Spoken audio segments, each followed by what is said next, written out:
நாகை அபரித்திடலில் பாஜக வேட்பாளர் SGM ரமேஷை ஆதரித்து அக்கட்சியின் மாநில தலைவர் அண்ணாமலை தேர்தல் பரப்புரை மேற்கொண்டு வருகிறார். அதை நேரலையில் காணலாம்.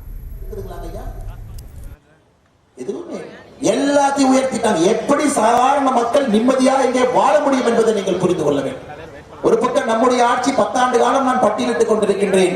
இன்னொரு பக்கம் 33 மாதமாக திராவிட முன்னேற்ற கழகம் செய்வதை சொல்லிக் கொண்டிருக்கின்றேன். ஐயா, விவசாய பெருமக்கள் இன்னைக்கு நம்முடைய நாகப்பட்டினம் மாவட்டத்தில் மட்டுமே ஐயா விவசாய பெருமக்கள் நீங்க மோடி ஐயாவுடைய கௌரவ நிதி திட்டத்தில் பயன்படுறாங்க. உங்களுக்கு வருடத்திற்கு 6000 ரூபாய் மோடி ஐயா அனுப்பி வைக்கிறாங்க. இதுவரை 15 தவணையில தவணைக்கு 2000 ரூபாய், அப்படின்னா 30,000 ரூபாய் விவசாய பெருமக்களுடைய வங்கி கணக்குக்கு அனுப்பி இருக்கின்றோம். நாகப்பட்டினம் மாவட்டம் மட்டுமே 53,252 விவசாயி, ஒருத்தர் 2 பேர் இல்லைங்க, 53,252 விவசாயிகள் வங்கி கணக்குக்கு 30,000 வந்திருக்கு.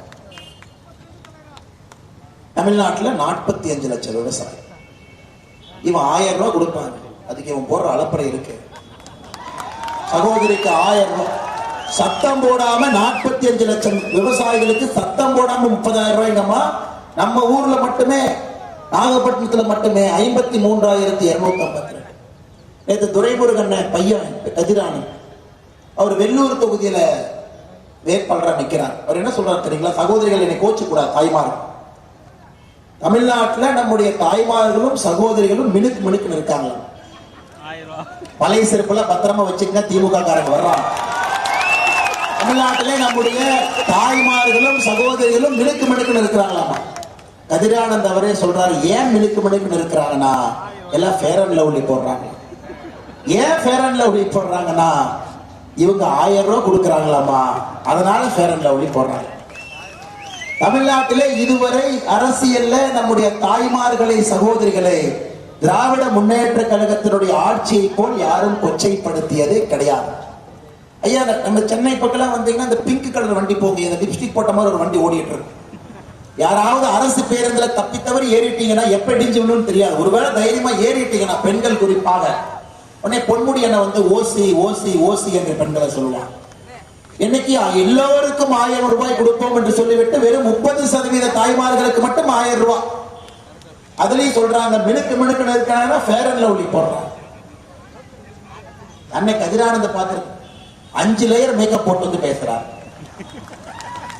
5 லேயர் மேக்கப், இவ்வளவு மேக்கப் போட்டு வந்து நம்முடைய தாய்மார்களையும் சகோதரிகளையும் கொச்சைப்படுத்தும் விதமாக பேசுகின்றார்.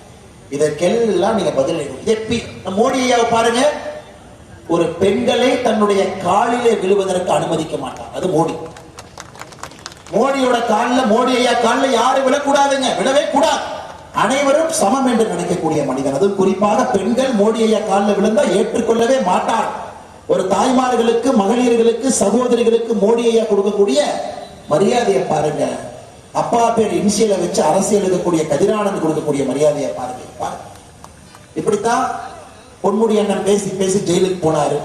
இந்த தம்பி பேசி பேசி துரைமுருகன் அனுப்பிடுவாராட்டு. இப்படியேதான் தமிழக அரசியல் நடந்து கொண்டிருக்கிறது. அதுக்கப்புறம் யாராவது ஜெயிலுக்கு போனா அண்ணாமலையின் எம்எல்ஏ குற்றம் சுமத்துவாங்க. இவங்களா தப்பு பண்ணிட்டு இவங்களா ஜெயிலுக்கு போவாங்க. கேட்டா பழி எம்எல்ஏ போடுவாங்க. சகோதர சகோதரிகள், அடுத்து நம்முடைய பாரத பிரதமர் நரேந்திர மோடி அவர்களை பொறுத்தவரை நீங்க யோசிச்சுப்பாங்க. ஐயா, நம்முடைய ஆட்சியில மோடி அவர்கள் மட்டுமில்லைங்க, நம்முடைய 75 அமைச்சர்களும் கூட யாராச்சும் ஒருத்தர் ஒரு குண்டூசியை திருடி விட்டார்கள் என்று குற்றம் சாட்ட முடியுங்களா? இல்ல மோடி ஐயா ஆபீஸ் போனாரு, அந்த குண்டூசி நல்லா இருந்தது, நைஸா பாக்கெட். செய்திகளை உடனுக்குடனும் துல்லியமாகவும் தெரிந்து கொள்ள சப்ஸ்கிரைப் பண்ணுங்க.